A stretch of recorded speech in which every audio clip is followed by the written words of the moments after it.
Hello, and welcome back to Human Behavior Lab. I'm New York, your host and observer. Today, we have some fascinating research to dissect. Hi everyone, I'm Wan, and I'm really curious about today's topics. What do we have on the table? Two intriguing studies. First, something called the Medusa Effect, a psychological phenomenon about why people freeze in morally critical moments. And second, research showing that walking boosts creativity, but with a strange delay.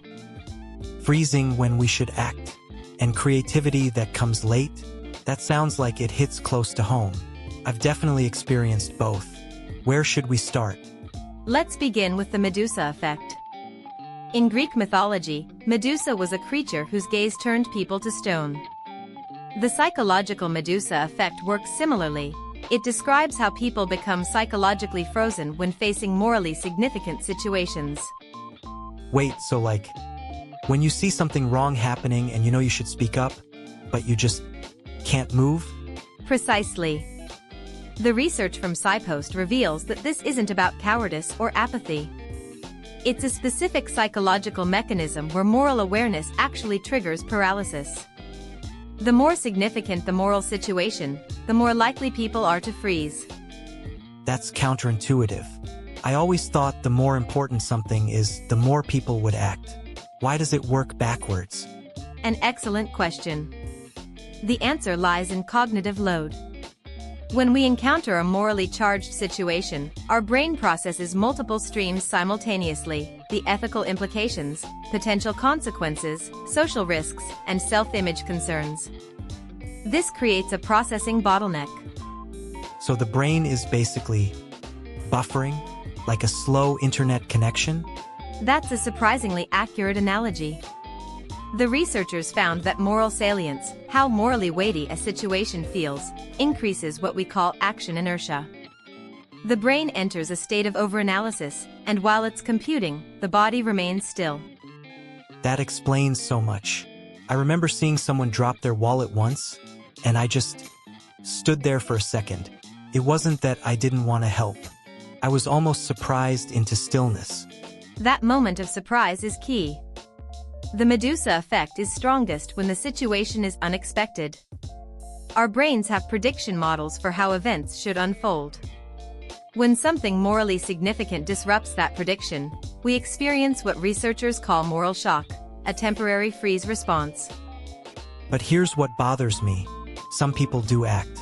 They jump in to help immediately. Does that mean they don't experience the Medusa Effect? Not necessarily. Individual differences matter greatly. The research suggests that people with certain traits, high emotional stability, previous exposure to similar situations, or training in rapid decision-making, can process through the freeze faster. They still experience the initial pause, but their recovery time is quicker. So it's not about being a good person or a bad person. It's about how fast your brain processes the situation. Exactly. This is crucial to understand. We often judge people who don't act as morally deficient. But the Medusa Effect shows us that inaction can result from an overabundance of moral processing, not a lack of it. The brain is working overtime, but the body stays still. That's kind of freeing? Like it removes some of the guilt people feel about freezing up? It should, but there's another layer.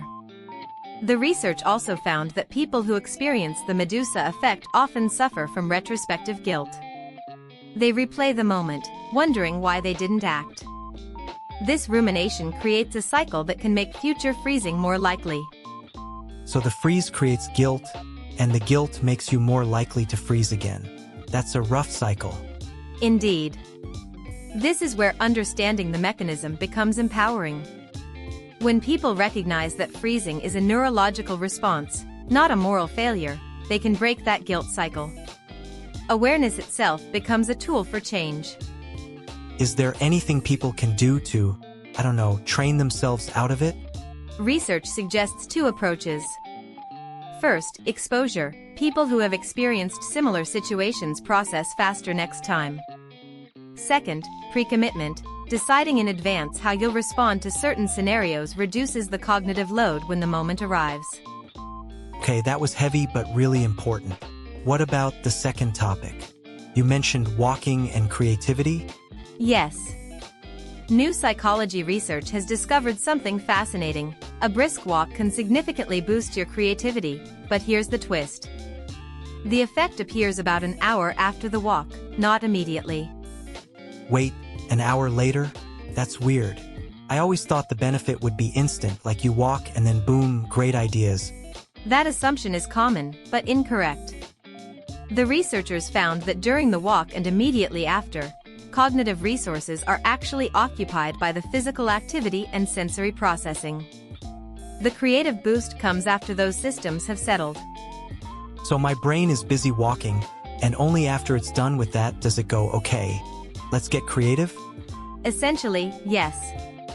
This relates to what psychologists call incubation effects. Your brain continues processing in the background even after you've stopped the activity. The walk primes your cognitive systems, and the creative benefits emerge during the recovery period. That changes how I think about my work routine. I usually try to brainstorm right after a walk. Should I wait instead? The research suggests a strategic approach.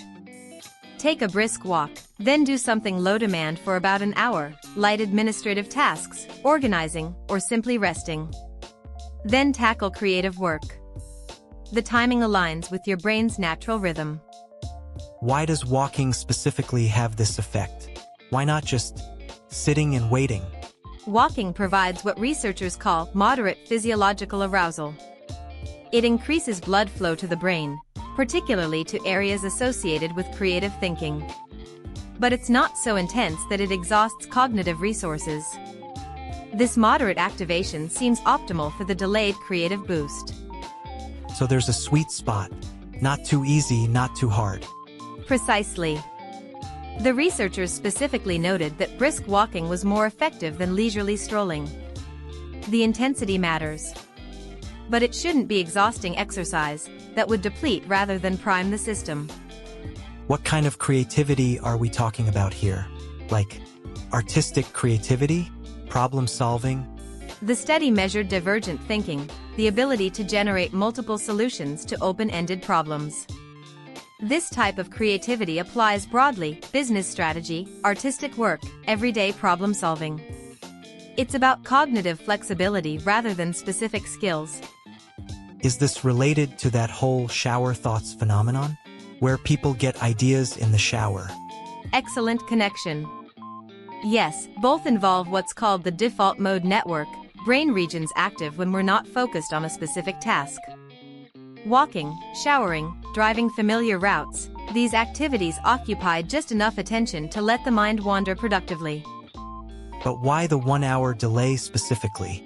Why not 30 minutes or 2 hours?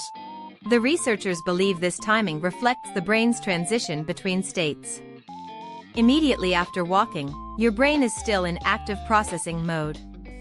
Around the 1 hour mark, it settles into a more flexible state where novel connections can form. Individual variation exists, but 1 hour was the average peak. So what connects these two topics? They seem pretty different. Both reveal hidden timings in human psychology. The Medusa Effect shows that moral action has a timing problem: our conscience can paralyze us. The walking research shows creativity has a timing problem: the benefits don't arrive when we expect. Both challenge our assumptions about how our minds work. We think we understand our own brains, but there's so much happening beneath the surface. That's the essence of what we do here. Understanding these structures helps us work with our psychology rather than against it. Recognizing the Medusa Effect can reduce shame and improve future responses. Understanding the timing of creativity can help us design better work routines. I'm definitely going to try that walking trick. Brisk walk, wait an hour, then create. And I'll try to be kinder to myself about those moments I've frozen. That's a practical takeaway. We observe human behavior not just to understand it, but to help us navigate it more wisely. Thank you for exploring these fascinating topics with us today. Thanks for breaking it down, New York. Until next time, everyone. Maybe go take a walk, but don't expect your best ideas until later.